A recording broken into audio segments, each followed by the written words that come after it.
Last year, one of the deadliest battle of my life came. It came. January last year, sir. Our second twin, Daniel, the boy just began to have temperature. I prayed. I carry unusual healing grace. I prayed. I did everything. It was going from frying pan to fire. Before I knew it, I said, okay, come and do test for him. They said it's malaria plus. So I said, okay, treat it. It was treated. It increased. So what's happening? I was on the altar like this preaching when they told me that they need to rush him to the hospital. They rushed him to the hospital. They said his appendix ruptured and that they need to rush him to the theater. I gave the go-ahead. All hell after surgery broke loose. His eyes turned yellow. He began to pull blood. The wound refused to heal. His stomach began to bulge out like somebody that is pregnant. I was still in church, still in ministry, preaching, doing healing, and death was knocking at my door. Sir, in the day of battle, you need a father. I called Bishop Oyedepo. I said, Daddy, there is a challenge. Before I knew it, they called me. It's on oxygen. Life was going out of him. Bishop Oyedepo said, my grandson is having a challenge. I said, yes, sir. He said, what is his name? I said, Daniel.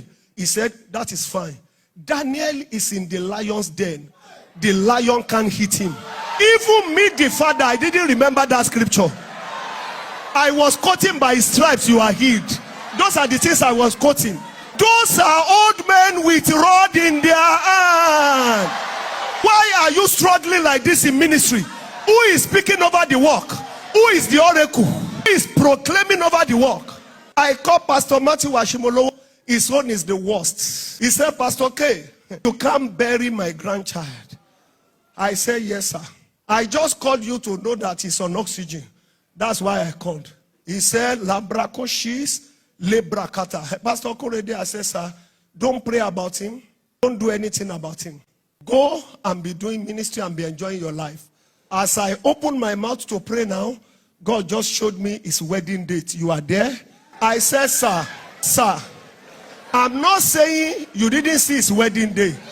I'm saying it's on oxygen. That's the reason I called. Sometimes your faith can fail. Sometimes your faith can fail. You need an authority. You need an authority. You need an authority. You need an authority. Listen. Then I called Pastor David Ibiome. I was even with him in Port Harcourt. Boy, 16 years old.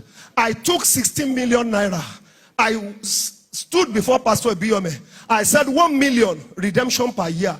I saw it. He took it and returned it back. He said, go and sow it somewhere so that it will multiply. He said, yesterday I was praying for him. I sowed a seed of 5 million for Daniel. He said, we won't bury Daniel. I said, they told me now that it's on oxygen. Pastor Ibiome called Lagos, dropped 39 million naira and said they should use air ambulance to pick him right now to the best hospital in Lagos. That we need to fight. If you have God, you have mentors, you have money, you have everything. It's complete package. As Pastor Ibiome called all the prayer warriors in salvation and told them to stop all prayers. He collected the picture of my son. You need people to back you.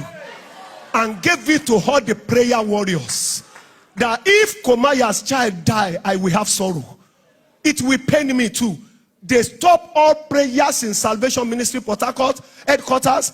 They took his picture and warfare started.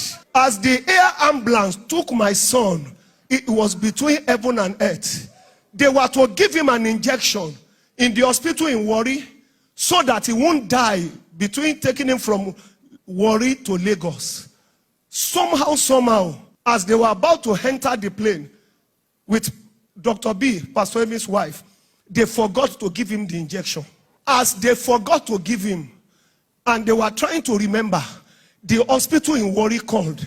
The injection we gave you, hope you have not given him. We just realized we gave you a wrong one. If you give him, sir, you need covering. All these errors, all this one, all this thing, it's because there is no enough covering. Satan came to pick that boy. Immediately they landed in Lagos. Bishop Oyedepo sent David Oyedepo Jr. with a special mantle. And then the third day, Mommy Oyedepo was there and said, "You are my grandchild. I have a covenant with God, I can't bury you." Consultant upon consultant surrounded my son. And then kidney has packed up, spleen has packed up. There is a growth within 7 days that is now said they took the sample for that is cancerous. They said there is water in his heart, it has enlarged. So within 7 days, sir, and within 3 days, doctors will call us again. We don't understand what is happening. The water in the heart has vanished. His heart is working properly. We don't know what is happening. The kidney is back to life. The kidney is working perfectly. We don't know what is happening. All the growth in the stomach has finally vanished. Exactly 7 days, the dead child was out of the hospital. Doshes Hospital begged us to do a video as testimony. Who told you you don't need covering? One word from a father is better than your 21 days fasting, sir. One advice from a mentor. They have experience.